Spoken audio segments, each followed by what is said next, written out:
Welcome to my channel. Try to hear the latest story. My girlfriend thought it would be amusing to stick a "will work for food" sign on my back during a family barbecue. I brushed it off with a laugh, then slipped away quietly. The next morning, she woke up to find a moving truck parked outside. The past 6 months have been a deliberate unraveling and rebuilding of my life. I was let go from my role as a senior logistics manager, a position I held for 15 years. It was a well-paying job, but the company downsized, and my name was on the list.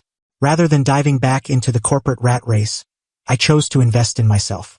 I used part of my severance to launch a logistics consulting business, operating out of a home office in my spare bedroom. The work is grueling, the hours are endless, and the income, for now, is a shadow of what I once earned. I knew it would be a challenging path, but I believed in my vision. My girlfriend of 4 years, Emily, didn't share my enthusiasm.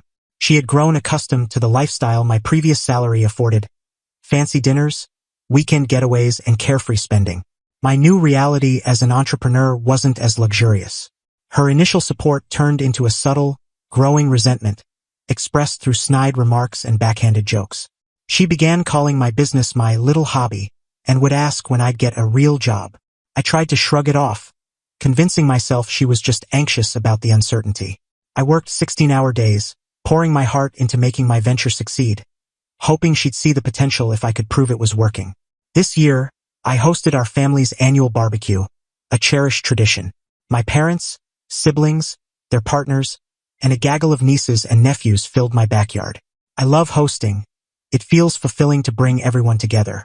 I spent the morning prepping, tidying the yard, and firing up the smoker for the brisket. Emily was acting oddly all morning, overly cheerful and strangely excited. I should have seen it as a red flag. The party kicked off around 2 p.m. I was at the grill flipping burgers, chatting with my dad, and feeling at ease for the first time in weeks. I was in my element, surrounded by loved ones, or so I thought. While I was focused on the food, Emily sneaked up behind me and taped something to my shirt. I assumed it was a harmless prank, maybe a kiss the chef sign. I heard her friends giggling, but I just grinned and kept cooking.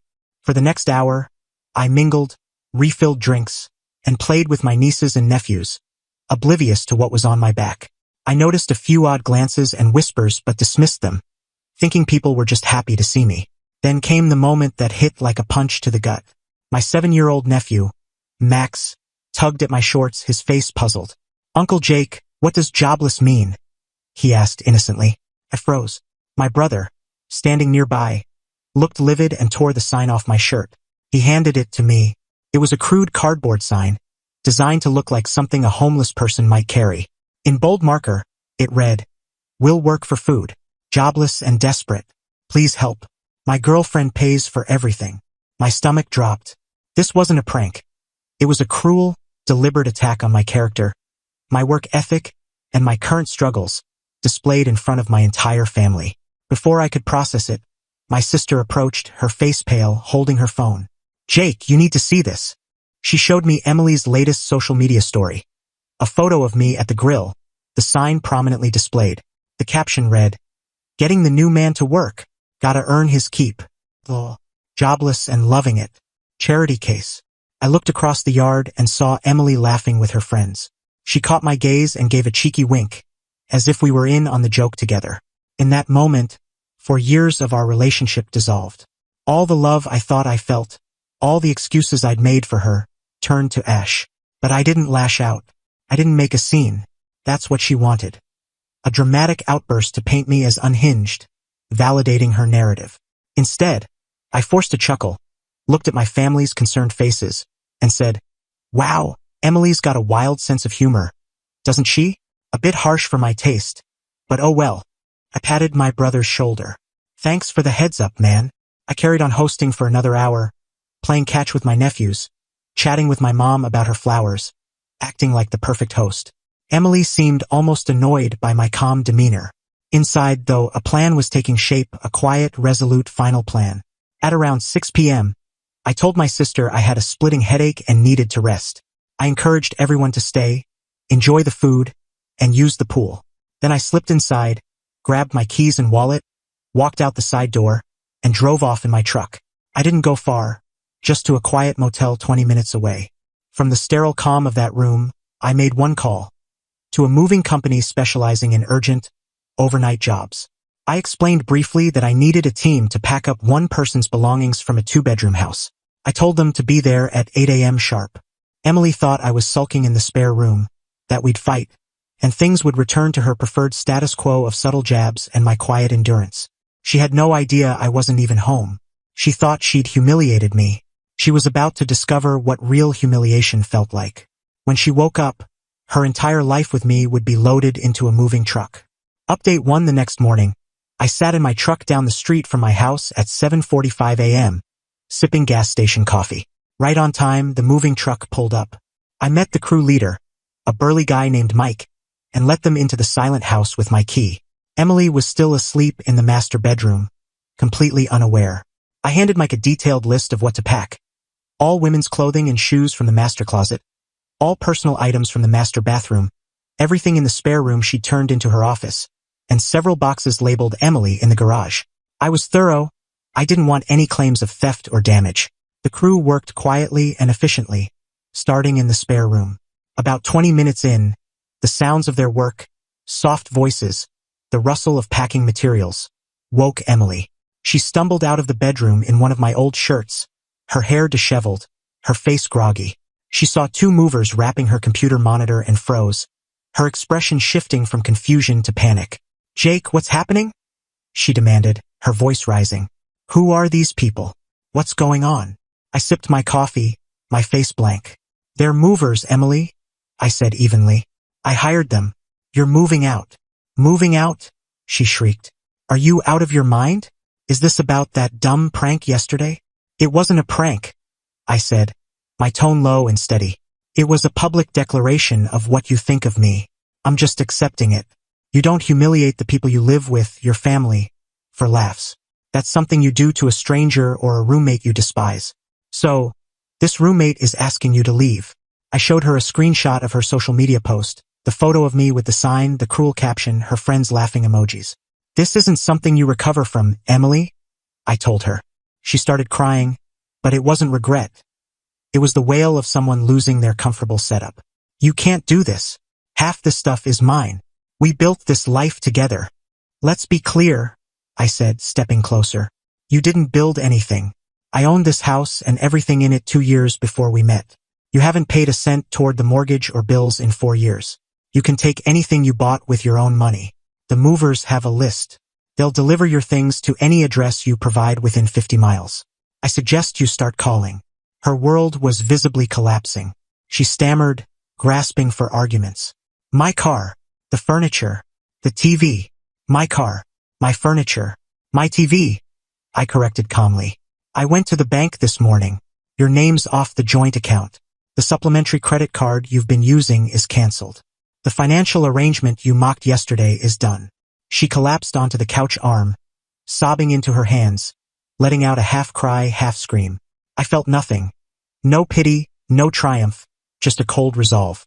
I'd given her every chance to show basic respect, and she'd responded by trying to make me a joke in front of my loved ones. The movers continued, ignoring the drama. Took about 2 hours to load everything. Emily made frantic calls from the patio, first to her friends, who didn't seem eager to offer their guest rooms, then, reluctantly, to her parents. When the truck was loaded, Mike approached with a clipboard. "We've got an address, sir. A place in Northwood." Her parents' house, naturally. I walked to Emily, who was sitting on the front steps, head in hands. "The truck's ready," I said, handing her a small box with her toiletries and charger. "This should be everything." She looked up, eyes red and puffy. "You're really doing this? Throwing away 4 years over one stupid joke?" "You threw it away, Emily," I said. "You just didn't realize it until now." I watched the moving truck pull away, carrying the remnants of a life I no longer wanted.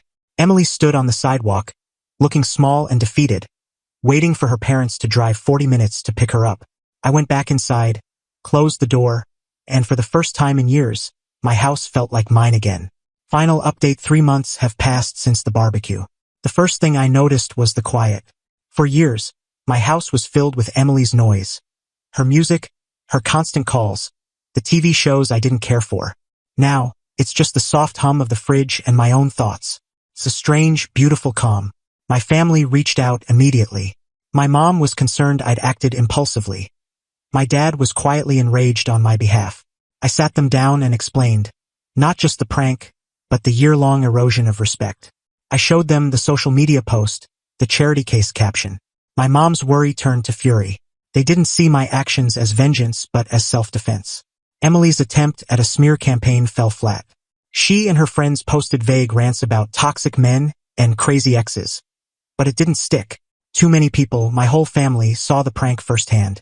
The narrative that spread was about a woman who publicly shamed her partner and was stunned when he stood up for himself.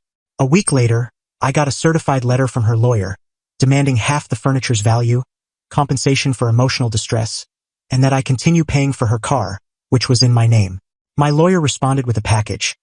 The house deed, predating our relationship, bank statements proving I paid for the furniture, a record of the $10,000 she charged to my credit card for non-essentials, and a copy of her social media post. We noted we'd see her in court, with a counterclaim for the debt and defamation. Her lawyer never followed up. The biggest blow for her was financial. Without my income, her lifestyle collapsed. She couldn't afford her car, so I offered her a choice. Refinance it or I'd sell it. No bank would loan to her, so I sold the car, paid off the loan, and sent her a check for the $1,000 difference. She's still at her parents' house, working a 9-to-5 customer service job. Her influencer aspirations are gone. Her friends, who laughed at her prank, stopped showing up when she couldn't afford lavish nights out. Humiliation, it seems, isn't so funny when it's hers. But the real victory is mine. That layoff, which felt like a defeat, became my salvation. Free from Emily's stress and financial drain, I focused on my business. 2 months ago, I signed my first major client, a regional shipping company needing a logistics overhaul. It was a huge contract, beyond my expectations. Last month, I landed another. My little hobby is now a thriving business. I've hired my first employee. I'm working hard, but it's for me. The success, the respect, it's mine. Last weekend, I hosted a small barbecue to celebrate the new contracts. Just my parents, siblings, and close friends. The vibe was warm and joyful. No one mocked me. As I stood at the grill in a plain t-shirt, my dad came over, watched me for a moment, and put a hand on my shoulder. "Jake," he said, "I haven't seen you this happy in years. It's good to have you back." He was right. I'd been lost in a relationship that was slowly erasing me. Emily's cruel prank didn't break me. It woke me up. She thought she was labeling me worthless. Instead, she gave me the push to move forward. For that, in a strange way, I'm thankful.